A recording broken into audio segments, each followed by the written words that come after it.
How's it going, everybody? Welcome back in for another episode of the Blow It Up podcast with Jake and Justin. I'm your host, Joey Mensa.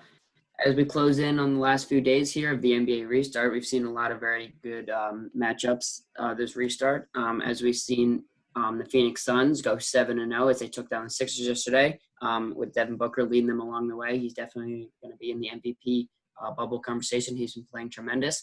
But even more impressive, Damian Lillard dropped 61 points yesterday against the Dallas Mavericks to clinch the 8th seed. So that was really impressive. He's been a walking bucket all NBA bubble. So let's get right into it, guys. So with Lillard dropping 61 yesterday, the Blazers clinched the 8th seed. So Justin, do you think that the Blazers can make it out of the first round against the Lakers if they play them or when they play them? So if they play the Lakers, it will at least go 6 games. It'd be a very good series. I'm worried about their defense out on the wing. I'm not sure who can guard LeBron. AD will be shut down, and you don't have to worry about him. You only have to worry about him in the third quarter. And between Whiteside and Nurkic has the most blocks in the bubble. Whiteside has the most blocks in the entire NBA throughout the whole entire season. So they have the interior defense to stop Anthony Davis. But can Melo guard LeBron? I think LeBron would be dropping probably about 30 to 35 a game on Melo, and I'm just not sure how that would fare with that Blazers team. It's certainly going to be a high-scoring game. I know Dame and CJ, even Gary Trent Jr., those three are going to combine for probably 40 from Dame, 20 from CJ, and 20 from Gary Trent Jr. So there's going to be plenty of offense. It's going to be a high-scoring game. It'd be a great series to watch, but I do think the Blazers will give them a run for their money. I think we'll go 6-7 games. And right now, I would take the Trailblazers in a 7-game series just based on the fact that the Lakers have absolutely no shooting. And I don't know who they're going to give the ball to down the stretch because LeBron's not clutch. Anthony Davis isn't clutch. And they're relying on a guy, Kyle Kuzma, who's been in the league, 2 years now? He's not really a guy you can rely on. And I just don't trust him. So I'm going to go with the Trailblazers if they played in a 7-game series. Well, it's been fun to watch Damian Lillard really ball out insanely over these last couple games here in the bubble. Crushed our Sixers. He had 56 against the Sixers, and then followed that up with 61. I mean, that's ridiculous. If he's going to play like that, obviously I think the Blazers will make it a very competitive series, but I still think the Lakers win that series at most 6 games. I just don't think the Blazers have enough. I think they have a solid core, but they still are not playing a lot of defense. They've given up a lot of points in each of these games. They got the star in Damian Lillard. They don't really have a true 2, in my opinion. I like C.J. McCollum. He's solid, but you need a really solid number 2 there, and they need somebody who can play defense. Nurkic, I think, can. He's just not fully healthy yet, so he's been a little rusty. In this postseason, he was getting pretty beat up by the Sixers, scoring all around him. You do realize he has the most blocks in the bubble, right? I know, but I'm just He's from been what I playing saw great in the defense, Sixers actually, game. inside. In the Sixers game, he looked a little slow. Maybe he wasn't foul trouble that game. He had to play a little bit more conservative, so there is that there. But I still think AD is going to eat him up, and for 3 quarters, because he is Mr. Three quarters. You're right. AD is not a fourth quarter player. What about those other 2 games where he scored 7 and 9 points, wasn't even able to score double digits, and he played the full game? That was including the first 3 quarters. He scored less than 10 points. Couldn't even reach double digits. I feel like I've said this in our last episode. I feel like the Lakers are not really playing very hard in these bubble games because they already got the 1 seed. After they clinched the 1 seed. That was before the 1 seed was locked up. That was before there was still a possibility the Clippers could win the 1 seed, and Anthony Davis only dropping 9 points. But there is no home court now, so maybe none of these games really mattered that much for the Lakers. They were just looking to get into the postseason, which I disagree with. I think they should have been playing hard mostly throughout, but maybe that's just what their strategy was. Maybe LeBron and AD were just taking it easy because both of them haven't really impressed me at all in this bubble. But we'll see if they can flip the switch in the playoffs because right now I don't think the Lakers are going to win the championship if they play like they've been playing in the bubble. But I still think that the Lakers at their best, playing like they were pre-quarantine, pre-restart, where they were probably the best team in basketball, coming off wins against the Clippers and the Bucks. If they can just come close to that type of play, they'll easily beat the Trailblazers. Because I just don't think the Blazers have enough defensively to stop both Anthony Davis and LeBron James. I mean, AD, you got Nurkic in there, who I think is a respectable defender. I don't think he's great. I think at his best, he's a pretty solid defender. Zach Collins is going to get bullied around by Anthony Davis. And outside of that, I don't really see anybody that can stop him. So I think AD would play very strong. And I think you brought up LeBron James. I mean, who's going to guard LeBron James? Carmelo Anthony's not guarding LeBron James. He might be a defender in his way, but he's just going to get by him. And it's not even going to be close. So I think LeBron's going to go off in that series. They're going to have to rely – if the Trailblazers are going to win that series, it's going to have to be Damian Lillard going absolutely berserk. And I don't think he can keep up this 50, 60-point games. It's just going to be too hard. I think the Blazers will win a couple games. I'm just saying, it doesn't matter. I mean, Damian Lillard's going to go off. He's going to play well. I think he's going to average over 40 for the series, but I don't think he can put up 50 to 60 a night like he is right now. So I just think ultimately the Blazers will win a game or two, probably. I agree with that. I'd say it'll go 6 if they get in, which I think they will. I think it'll go 6. And I got the Lakers in 6. I don't think the Blazers will win that series. I got Blazers in 6 in that series, and you pointed out all these things, but like you're talking pre-bubble. Pre-bubble doesn't matter. Anything that happened before the bubble gets thrown away. That doesn't you can't count on that. You can only go off of what we've seen in the bubble because that's what we know. You can't be using statistics or stats or whatever you want to use from before the bubble. Just throw that away. Only go off what you've seen in the bubble because that's how the playoffs are going to be.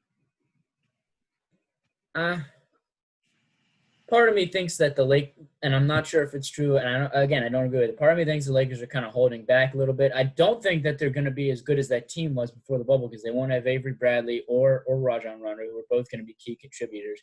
I'm just saying if they can reach somewhere near that level that they were playing before quarantine, they would be in great shape for this postseason run. But in this bubble, I've got nothing to say about the Lakers in this bubble. They've been terrible. So if they play like they do in the bubble, they will lose. But I just don't think they will. But the difference is, if the Trailblazers were healthy this whole time, I would have said they probably would have been the 3rd seed in the West. If they had Nurkic whole year, they probably would have been 3 behind the Clippers and Lakers.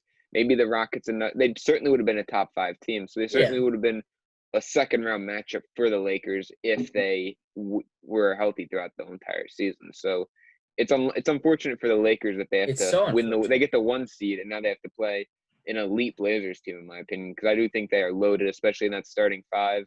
And you get Whiteside coming off the bench, Gary Trent Jr. there. It's a good team. And Damian Lillard was the one who called for a situation where the Trailblazers could have a chance to get into the playoffs, and he got exactly that. So it's kind of crazy that they're the team that's I think almost certainly going to get in. I wish, as a LeBron rooter and rooting for Lakers in this postseason, I was hoping that possibly the Grizzlies were able to hold them off and just get into that play-in game where they have to just win once. But they've already fallen into 9, so I think it's over. It will be interesting to see because do the Grizzlies play the Bucks, the Trailblazers play the Nets, and the Suns play. I'm blanking on who the Suns play. I want to say. Hold on. I forget who the Suns play, but it's going to come down to the Grizzlies. The Suns will win their matchup. Oh, they play the Mavericks. That's who it is. Mavericks, yep. They play the Mavericks. So they play the Mavericks, and if they win that, the Trailblazers will beat the Nets. The Trailblazers will be in at 8. And then it will come down to the Grizzlies against the Bucks. And do the Bucks play Giannis and their starters, or do they rest them? Because if they rest them, the Grizzlies should win that game, and that will eliminate the Suns. But what happens, dude? If the Bucks play their starters, I think the Grizzlies lose that game, and the Grizzlies will fall out of the race altogether, and it will be the Suns and Trailblazers in that playoff series. Yeah, it's definitely going to be a good series, especially considering the way Damian Lillard's play. If he can keep up this level, I think the Blazers could definitely give him a deep run. So I want to change the gears for a little bit right here. So as we know, a lot of the big football conferences, like the Big Ten, the Pac-12, SEC, all those main conferences are looking to potentially postponing the college football season until the spring, or if not, canceling it all in general. So Jake, do you agree with the decision on college football right now? I don't agree with it, but it's the only solution because college football hasn't really had a plan altogether college football has not had a plan to play college football. So there was no way that this was going to work, and I think it's sad. I think a lot of these players deserve to be able to play, but they're not getting paid millions of dollars. They're not getting paid all this money that the NFL players are getting paid to play each season. And obviously there's big revenues for these college teams. It's going to be bad all around. I mean, there's a lot of, they were saying the economic impact of this because people aren't going to be going out to eat, but a big part of, having games on Sundays, people go out to eat before the game. People go out to eat after the game. That's big business for this type of restaurants that they won't have this season. So it's sad, but unfortunately, college football never really had a plan. Once everything hit in March, they never had a plan to really play this year. And it's sad because you wanted to see all these top-tier talent kids play. It's going to really hurt the NFL draft. But hopefully we can have at least a spring season. So, there's a little glimmer of hope, at least in my opinion. But I don't think there'll be a fall season. I don't think there should be if they don't have a good plan, which is sad. I agree but disagree. I mean, I see where you're coming from, but I still think that they should be able to play just because all these kids are going to school. They're on campus. They're there. What's the big, I don't understand. Like Nick Saban said, they're actually going to be safer if they, go through the protocols with the team and do all this than they would be, living just at home or on campus or out in the world because they're going to, if they have a plan. You're right. They don't have a plan. I agree. But with that. assuming they have a plan with, protocols and stuff like that, it's actually safer for them to be playing than it is not to play. Just like with the NBA bubble, they have this stuff in place and there's no corona there. There's none of it. So they're safer in the bubble than they are out in the world. So if they were able to put in place protocols where you can control it a little bit, it's actually safer to play the game and it helps everyone out if they play. So it's disappointing that they weren't able to come to an agreement on this, but who knows? The SEC says they're trying to play, so we'll see. Yeah, well, they're football determined is to a little play. different in the SEC down south. That they're gonna have football. They might have football for sure, at least some form of it. Oh yeah. I mean, it's crazy. I think who was it? I believe it was Wisconsin said they're trying to leave the Big Ten that way they can go play down Nebraska. in the South. Was it Nebraska? Said, okay. It was a red Big Ten school. Yeah. I was close. Yeah, they said they're leaving. They want to leave the Big Ten that way they can go down there and play, and I don't blame them because they need the money probably. I feel like the football income off of football at least is pretty big for them. So yeah, I can't disagree with any of the points you just made, but I just think I don't know, it's more about trusting the college students to stay in the bubble, and listen to those rules. And I'm not 100% sure that'll happen, but a bunch of 19 and 20-year-olds. Yeah, it could work. I'm definitely. I think I'm just saying, if they had a better plan heading in, it probably would have worked. But maybe, I think all these top tier guys like Trevor Lawrence, I think that's who I feel bad for the most because these guys heading into the draft, they really want to play. But there's going to be a lot of these people in these smaller school programs that won't care, that are going to might be playing at Clemson and might go out clubbing the night before, or something like that. Oh yeah. That's but just kind of for a guy like Trevor Lawrence, this actually kind of helps him because who knows? He could have came out here and sucked it up and then falls to 10th pick or whatever. Now he's a lock because everyone knows he was the projected first round pick. So now he's basically locked in as the first pick, depending on who gets it. Obviously, if a team that isn't quarterback needy gets the first pick, then they won't take him. But he'll be the first quarterback taken off the board for sure now. Yeah, it won't be Fields probably now with the season getting. I think it could have been Fields. It definitely could have. If he had a better season than Lawrence, I could have seen that. But Lawrence had the better season last year, in my opinion. So I think he's going to end up being the number one pick. Yeah, it's definitely upsetting that they haven't came to a conclusion yet, considering, again, like you guys said, big names like Trevor Lawrence, Justin Fields. Who knows if they're ever going to play college football again, but definitely see what they do moving forward. So I want to circle back to the Lakers. As we know, the Lakers barely beat the Nuggets last night with a Kyle Kuzma buzzer beater. Considering the fact that the Nuggets were barely playing any of their starters, another struggle game for the Lakers, again, in the bubble. Jake, I'm going to go back to you. Is Kyle Kuzma the third most important player for the Lakers? Yes, he is. In my opinion, he's actually the X factor for this team because he's fearless. You heard what he said after the game. He said Jesus could have been in front of him and he still would have shot that three-pointer. He shot it over Bobo, who's 7'2", got huge wingspan. He shot it and he drained it. He's fearless. And, as much as I love LeBron James and I love Anthony Davis, they're guys who, and Justin has brought this up many times before, they're guys who they don't really like taking that last final shot. They're not – LeBron is more of a facilitator of the last shot more than he is taking it in and making it. So having a guy like Kuzma who's fearless out there, doesn't have anything to lose, able to shoot shots like that and make them will be incredibly important for the Lakers if they're going to make a deep postseason run. And Kyle Kuzma is going to have to be that third scorer too. I think the Lakers are going to need 15 to 20 points out of him almost every single night to get enough points on the board because you're going to get 25 to 30 out of LeBron and AD, But I look at myself, I'm like, where are these other points coming from? Obviously, you got Kuzma, who's been more of a 10 to 12-point scorer this season. He's going to be 15 to 20 to make up for Avery Bradley. You got Dion Waiters, who's scoring about like 8 to 10 off the bench right now, which is solid. Dwight Howard is great for them. I love Dwight Howard. He's probably another X factor you can talk about, but he's not much of a scorer. He's their defensive presence. JaVale McGee, too, a defensive presence. And outside of that, I mean, you got Danny Green, who's a really, really inconsistent shooter. He can sometimes score 28 and sometimes score 0. So he's really one of those guys who you can't really count on a nightly basis. I think Kyle Kuzma has to be the guy the Lakers rely on a nightly basis for the third most points in the team. And I'm not saying he's going to be – I think he could be – obviously, the two reasons that the Lakers are going to win the championship season is AD and LeBron. But what's going to help this road become easier and make it a lot more smooth for the Lakers in the postseason run will be Kyle Kuzma. I think he's the third most important guy. They need 15 to 20 out of him every night. They need him to be taking those fearless shots and have that attitude that he had after the game against the Nuggets. It was a great shot, by the way, over Bobo. That was impressive. I agree with you. He is the X factor, but no, he's not the third most important player on the Lakers. He's actually the most important player on the Lakers because you're going to get around 28 and 8 from LeBron. You're going to get 25, 12, and maybe 3 from Anthony Davis. You have no idea what you're getting from Kyle Kuzma. If Kyle Kuzma can drop you consistently 15 to 20 points, that Lakers team is going to be winning almost every basketball game. But he's not going to do that every night. And if he does, that's amazing. That's why he's the most important player on that team. You know what you're getting from LeBron. You know what you're getting from AD. You don't know what you're getting from Kyle Kuzma. If you get a good performance, that team will win a lot of games. He'll be that third kind of star that they need to pair alongside those two all-stars that they have.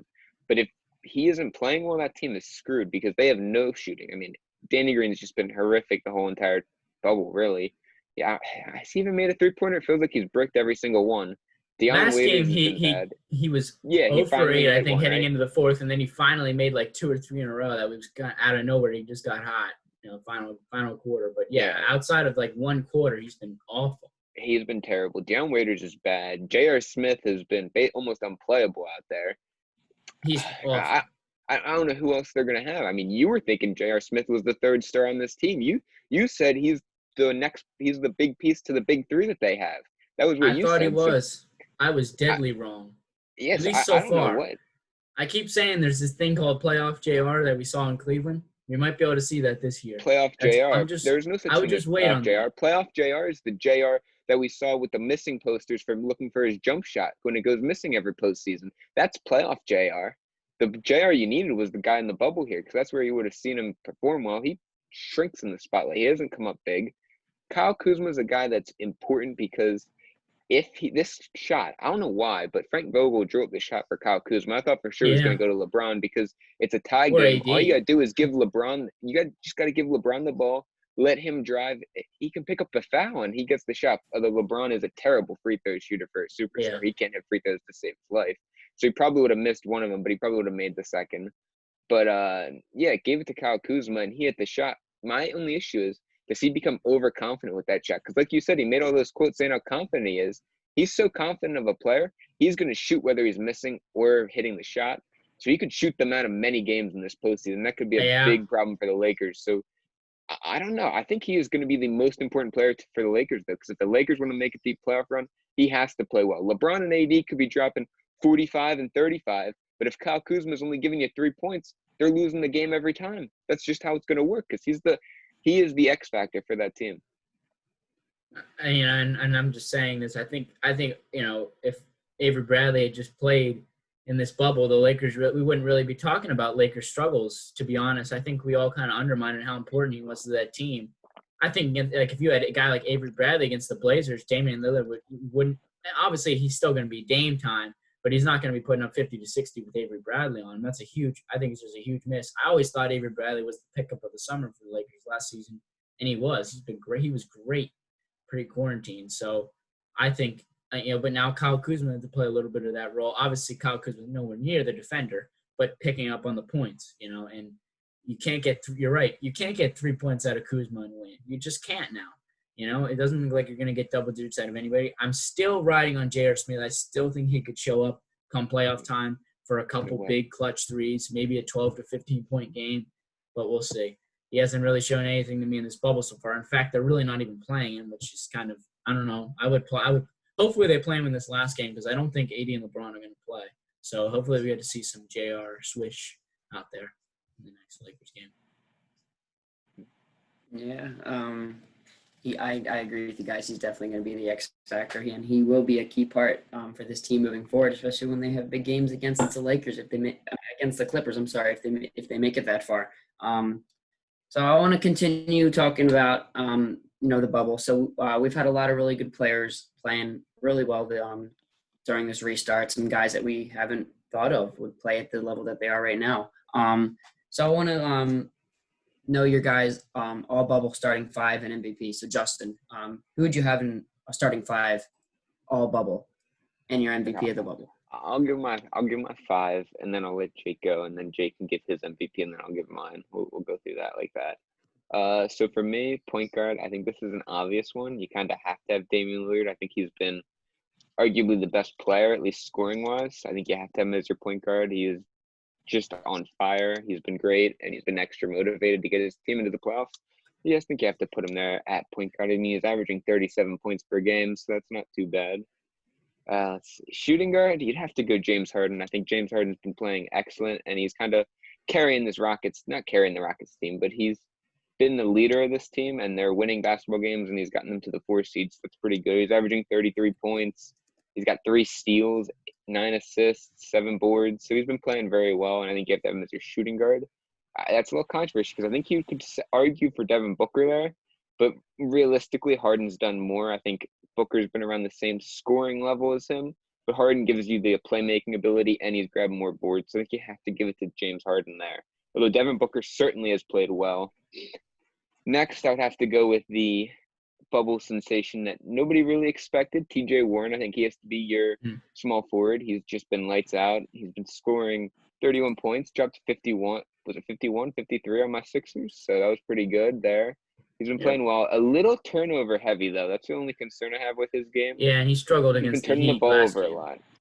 Yes, he did. He struggled when Jimmy Butler was on him. So, but there was a little extra to that matchup. That wasn't just Jimmy guarding anybody. That was Jimmy going 110% on him. So I don't think that will happen every play. Like, Jimmy was going, like, hard on him the whole game after the what was it? The regular season. It was a regular season earlier this year.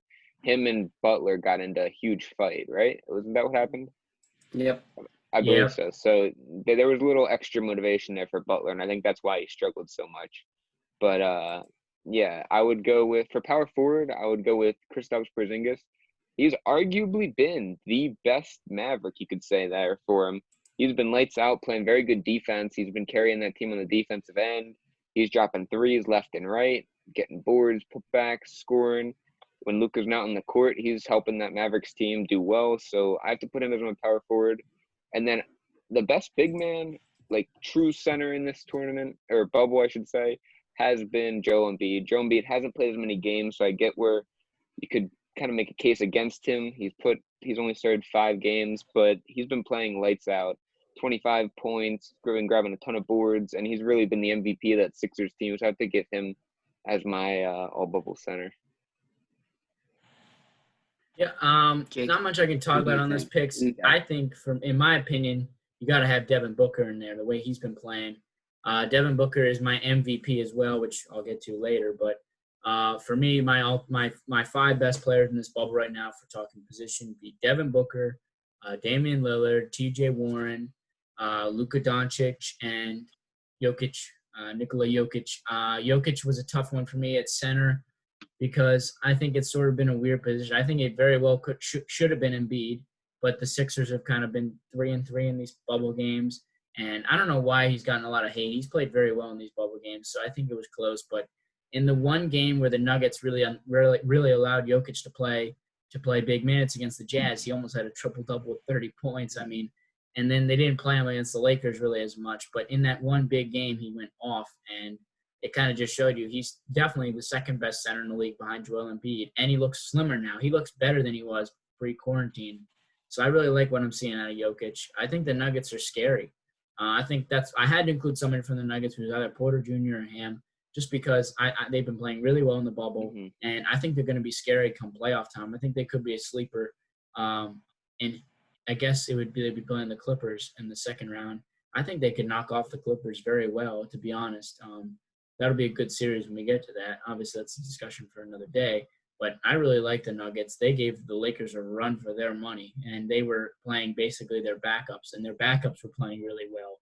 So they're a really loaded team. So They I were had to playing really include well, some or of the them. Lakers were playing terrible defense? Well, I think it was a bit of both. I mean, shooting 12 out of 17 is bad defense in the fourth, but obviously they're still hitting these shots, and they were making tough shots. I mean, they had Porter They were Jr. pretty wide open shots. There were multiple times where they'd just have a guy cut right to the lane. Anthony Yeah, Davis, there were some J.R. of Smith, those. and Yeah. LeBron would all be staring at each other like, "Oh, I thought you Yeah. had him." Like, it was just poor defense. It had nothing There to was do with some how well the Nuggets were playing. It was just terrible defense by the Lakers. They look so bad out there, and that's why I'm so concerned for them. They just look terrible out there on the defensive end and offensive end, because actually their defense is what kept them in games most of the season. Their defense was top 5 ranked, surprisingly. Not many people would have thought that, but it was actually a top 5 defense up until the quarantine, I guess it was, the hiatus there. So, and it's been ranked basically dead last since the bubble has started, or at least in the bubble. So that's the biggest issue with them. It has nothing to do with how they're all playing. It's just their defense. It's been horrific. Yeah, I mean, and maybe the Lakers game wasn't the best example to give here, but Michael Porter Jr. has been outstanding in this whole bubble. Yes. And I'll give you he's him. really surprised me. And Jamal Murray, I think the one game he played really went off. So that was good. I think it's the Blazers. And I just love what I see at Jokic, obviously. I think he's obviously Embiid's the best center in the league. That shouldn't be a debate. But I had to give it to him just because of the way the Nuggets have been playing. So it was a close one. But and if I go to my MVP here in the bubble, it's Devin Booker.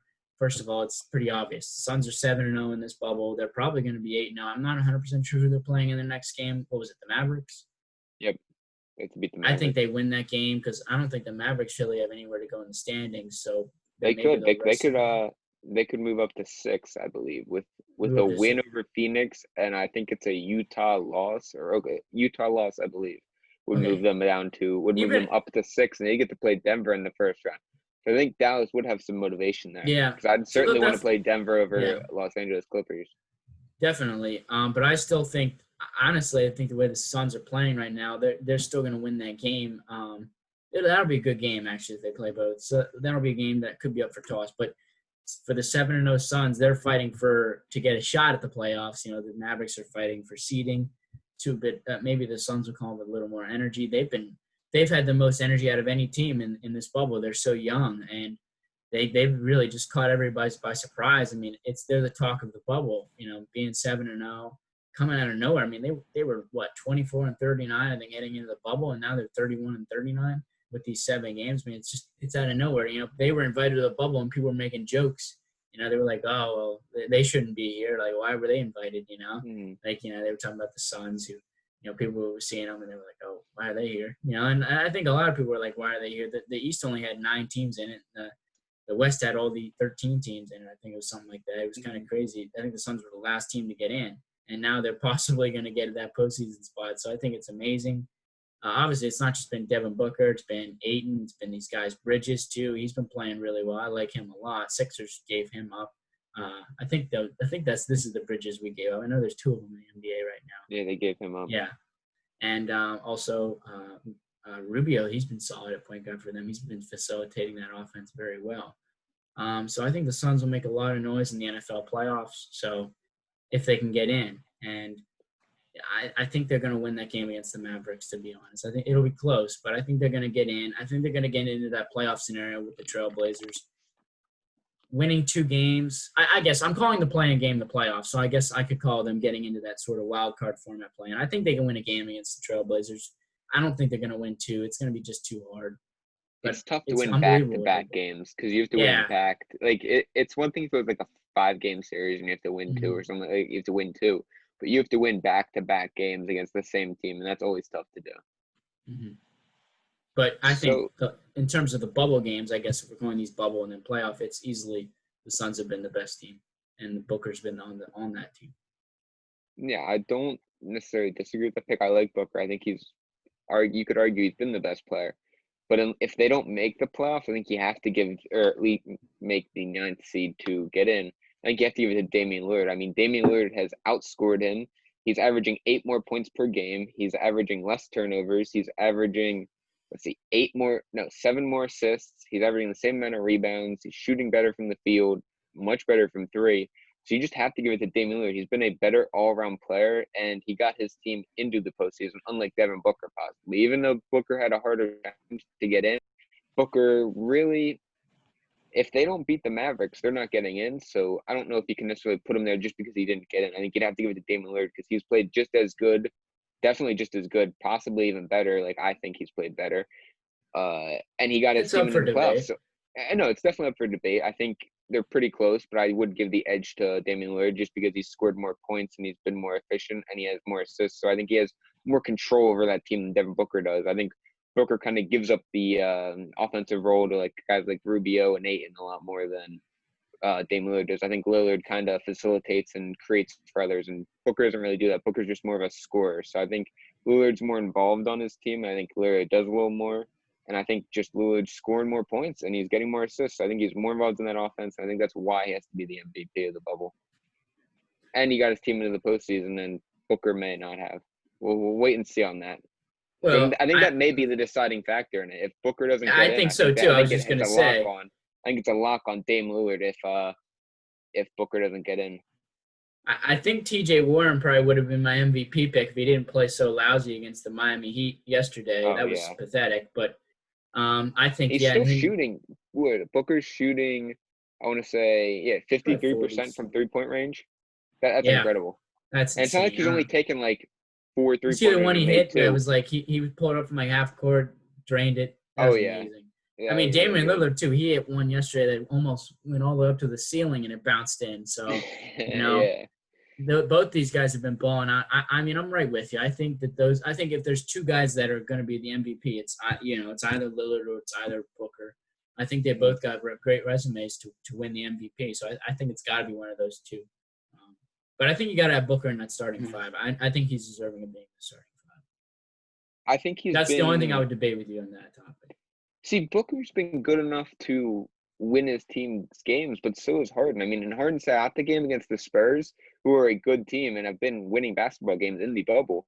Harden sat out, and the Rockets lost by 20-plus points. So I think it goes to show how important Harden is to that team. And Harden's just straight up, he has more rebounds, more assists, more points per game. He's just a better player, better all-around player, and more valuable to this team than I think Devin Booker is. So I think that's why I got to put Harden in the bubble. Shooting guard spot over Devin Booker. I mean, Harden's a top 5 player in the NBA right now. He's going to be All-NBA this season. Regular All-NBA, I guess I should say. Mm-hmm. But I was just thinking bubble-wise, I think you should give it to Booker. But there's a fair case for Harden.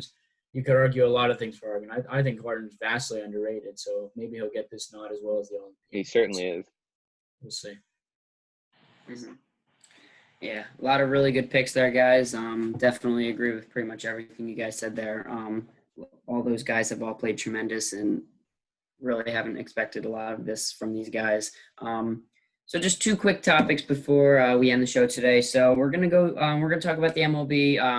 We're going to go back to them, Houston Astros again, as they continue to struggle this season. They sit at 7-10, third in the AL West, as the Matt Chapman and the A's have a really good lead in that division, and the Astros are half game back from the Rangers. So the other night, the A's and the Astros got into a pretty heated brawl, both benches clearing, and the one coach from the A's got a 6-game suspension, and the Astros hitting coach got 20 games. So that was a really big brawl. The second big brawl from the Astros, definitely more to come. So as we talk about the Astros, Jake, do you think the Astros can turn it around this season and possibly make the playoffs? No. I think they're done. Obviously, this playoff format is a little bit different. It's 1 through 8 now, I believe. So there's a chance, but they look terrible. I mean, they're 7-12. They're on the downswing, too, because they were like 6-5 literally like a week ago, and they've gone like 1-7 in the last 8 games. I think it's too much. And I said this at the beginning of the season. A lot of people call me crazy. I said the Astros would be lucky to go 30-30 in these 60 games. Fans or no fans, honestly, it would have been worse with fans because there would have been stuff being thrown on the field. We would have been seeing a lot different stuff happening if the Astros were playing, and that'll happen next season when there is baseball with fans. The Astros are going to hear it now from the fans next year, so get ready. All the players are coming at the Astros right now like it's Game 7. I've been saying this. Every team is playing them like it's their most important game of the year. to beat them and tell them that they're not good without being able to cheat. And cheating your way to who knows how many, that both those World Series now are in question that they went to. So it's very, very disturbing. And if I'm the Astros, this is what you've done to yourself. And if I'm the Astros hitting coach, I don't know what I'm doing out here yelling expletives at a guy, when he wasn't even really involved. He was just a hitting coach, and he wasn't doing anything. Why are you going out there and yelling expletives at the guy? So he deserved – honestly, I think those 20 games are heightened up because I think MLB realized they messed up with the Astros suspension. So maybe that's why he got 20 games.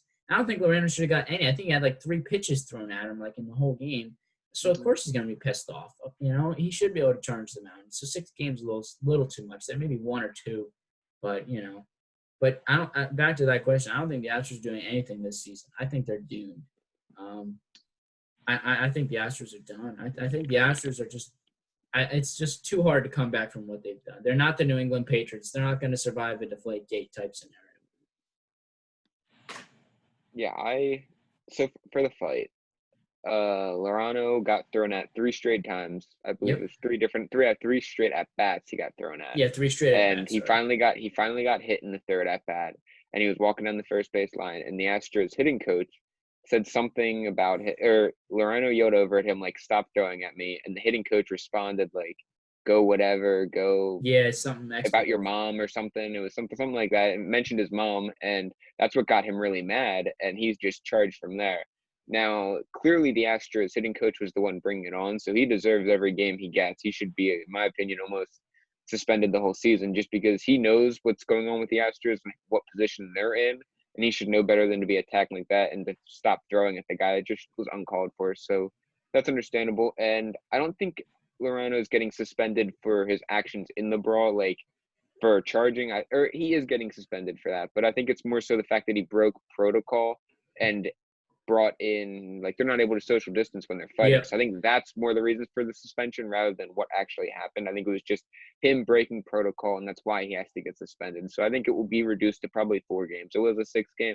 It will probably go to 4 games. But he is appealing it. I should have said. Yeah, so he's appealing it. So I think it will drop down to 4. That's my guess on it. But we'll see what happens. For the Astros, yeah, I agree with everything you said. I think the Astros, I thought everything was based on the trash cans. We've seen the statistics. If you looked at them, the Astros played significantly better at home, which is when they were using the trash.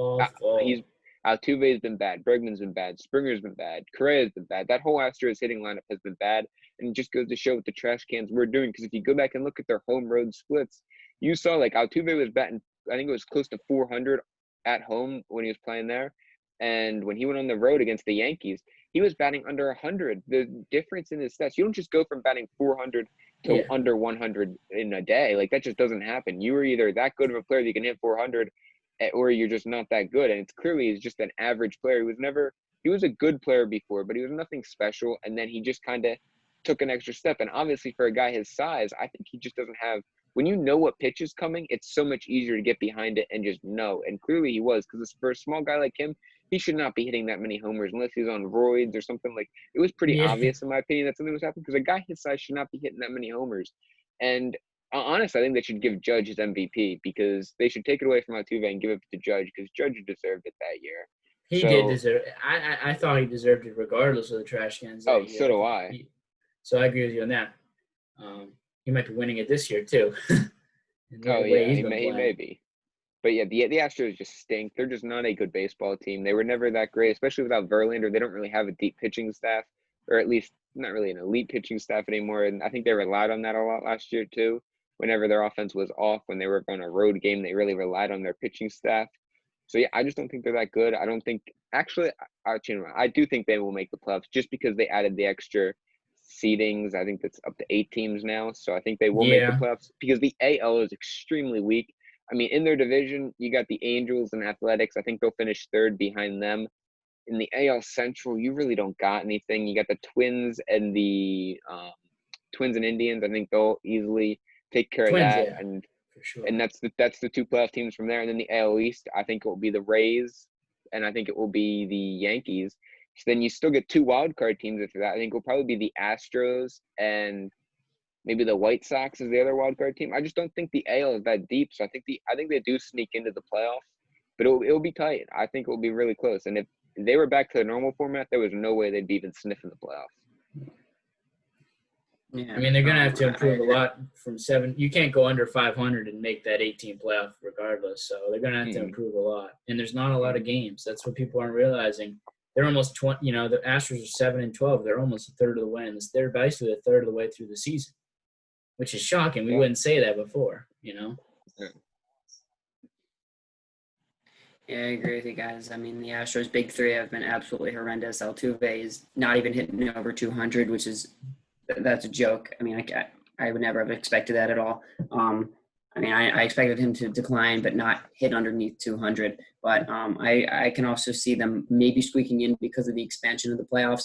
But who knows with how they've been playing, and especially how the A's are really taking a commanding lead in that division. We'll definitely get into the MLB playoff pictures in the future. So just one more topic before the show concludes for today. So the NHL playoffs are officially underway. Last night, the Tampa Bay Lightning took down the Blue Jackets yesterday in a 5 overtime game. That's pretty incredible. Playoff hockey is something that I think is really underrated. I think it's really interesting to watch. You know, everyone, you know, puts all their heart and blood on the line for everything, every game.